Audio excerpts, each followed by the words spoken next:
Hey, hope everybody's having a really good day.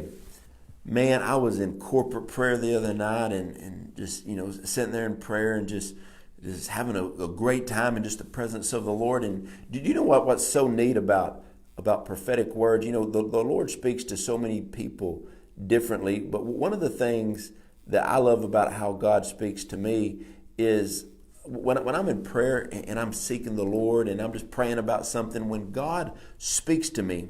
Now, this is just for me personally, but when God speaks to me in prayer, something prophetically, it's so funny. It is never about the thing that I'm praying for. So I can be and I hear the Lord. This is neat, but I hear the Lord when I'm push mowing the grass. When I'm mowing the grass and I'm just praying about something, or I'm listening to a motivational video or something, with my headset on, God will just out of the blue just speak something to me so strong, so prophetically, and it's never about what I'm thinking about. So at corporate prayer the other night, I was sitting there and I was praying. I always go with a journal and a pen ready to write down anything that I feel that the Lord speaks to me. But I was just sitting there, and then all of a sudden, the Lord spoke the word justified to me. And so as soon as I heard the word justified, the first thing I said was, God, or have I been justifying something in my life that I shouldn't be doing?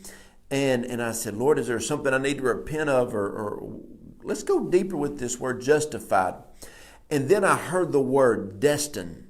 And then it all started to make sense. So right there in corporate prayer, I just started asking the Lord. I said, God, will you, unravel this word justified and destined to me? Will you speak a little bit deeper? Will you pull the veil back a little bit further? And this is what the Lord spoke to me. And I hope this word encourages you today and strengthens you and, of course, stretches you. But the Lord said there are so many people that have justified in their life why they do not have to do, or why they cannot do what they're called to do. And so the Lord just started speaking to me about so many people have said, well, I'm too old to do this. I'm too young to do this. I'm not educated enough to do this. Well, I can't do this because of this reason or that reason. And the Lord showed me just strongly that there are so many people that they talk themselves out of their God assignment. They talk themselves out of what they are actually called to do. God never sent anybody to this earth without a purpose. Now, I want you to think about the most jacked up, irritable person, the most jacked up person you know. God sent that person to planet Earth with the God-given purpose, with the God-given destiny. I don't care what your life looks like right now. You have to understand that you are destined by God to do something powerful. You have an amazing purpose. You have an amazing plan. I tell people all the time, I said, I don't care when somebody accepts Christ, what their past looks like. From that moment on, they can turn around and they can move forward with God. That's why my wife and I actually wrote a book called Moving Forward. At any point in your life, at any junction of your life, you can stop where you're at and turn around and move forward towards the things of God. But I see it all the time of so many people, and so many people, they justify.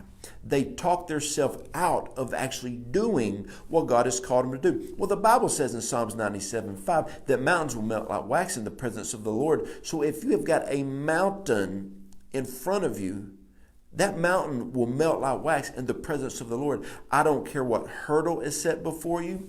I don't care if you have fallen in a pothole. You've just got to keep going. Now, some people, when they see a pothole in the road, they go through it real slow. Not me. No, y'all. I'll just gas it and I'll go through it and make it feel like a Disney World ride or a Six Flags ride. I'll hit it and keep it going. I'll get my car aligned later. I'll try to swerve that pothole, but I'm not going to slow down because of a pothole. So many people justify. Now, let me tell you a silly story. I had a guy come up to me one time and says, oh, God could never use me. And I said, why? He said, because in the denomination that he's a part of, if you're divorced, God can never use you. And I said, I'd be finding a new denomination, or I'd go to a non-denominational church, because I wouldn't let any man, I wouldn't ever let any woman tell me that I couldn't do what I was called to do. In fact, while I'm on this subject, I've had so many people tell me I cannot do what God has called me to do. In fact, I had a man who used to be a spiritual mentor to me, said the Lord told him, that it was a lie, but the Lord told him that I wasn't allowed to preach within 50 miles of Texarkana. He said, there's no way you can do that. The Lord wouldn't honor anything that you did. Man, come on now. You have believed a lie from so many people why you can't do what you were called to do. Now, the Lord spoke to me one time. He spoke the word roar. This right here. He told me to roar. And he said revival, outpouring, awakening, and reformation. And then the Lord started speaking to me about this, and it's so good. The Lord started speaking to me that you need to tell people for the rest of your life, you need to tell people all the days of your life that they have a voice, and now it is time for their voice to be heard. And hey, if your voice is going to be heard, you might as well roar. You don't need to get a voice just to purr like a little kitten. No, God is going to establish your voice, and He is going to strengthen your voice. And the thing is, so many people have believed a lie. I remember when that guy, I trusted him, believed, he told me, you can't preach within 50 miles of Texarkana. The Lord will not honor you. So I called 4 mentors, 4 people that had a voice in my life. A lot of them were peer mentors. And they said, Joe, that's the craziest thing I ever heard of in my life. But see, we believe religious leaders. We believe people that said you can't do some type of ministry because of something, or we even will allow ourselves to be disqualified. You may have failed in business, you may have failed in ministry, you may have failed in anything else. Well, why don't you get up and try again? I don't care what you're going through. I don't care what has happened, and I don't care what anybody has said about you. This is your season to do everything that God has called you to do. Do not justify things against what God has already spoken. Now let me explain this. When God sends you to earth with a purpose, a plan, or a dream, the enemy's job is to make you justify why you can't do that. His job is to come against you because he doesn't want you to roar. He does not want you to have a voice of a lion. He wants you to have no voice. He will use every circumstance, every person that's coming against you. And listen, so many people around you in your day-to-day life have fear and insecurity, and they will come against your voice. But you have to understand that God has given you a powerful voice, and this is the time, and this is the season for your voice to be heard. So I'm encouraging you today, don't justify why you can't do what you're called to do, but justify why you can. I see people all the time when I start talking to them about what has God called you to do, they start telling me about why they can't do it. And I'm like, hang on, this conversation is about to be over really quick. I'm thinking Philippians 4:8. Think upon the things that are good, that are noble, that are just, that are praiseworthy. You better think upon those things, and you better move forward in those things, because this is a season, my friends. There is a building anointing from the Lord upon your life, and you have to go for it. There is an acceleration in this season to do all that God has called you to do. I hope this video encouraged you today, because I'm encouraged. Do you know why I'm encouraged a lot? Because I'm constantly in that place of prayer, and I know the sound of my Father's voice. And when God spoke this word to me, justified.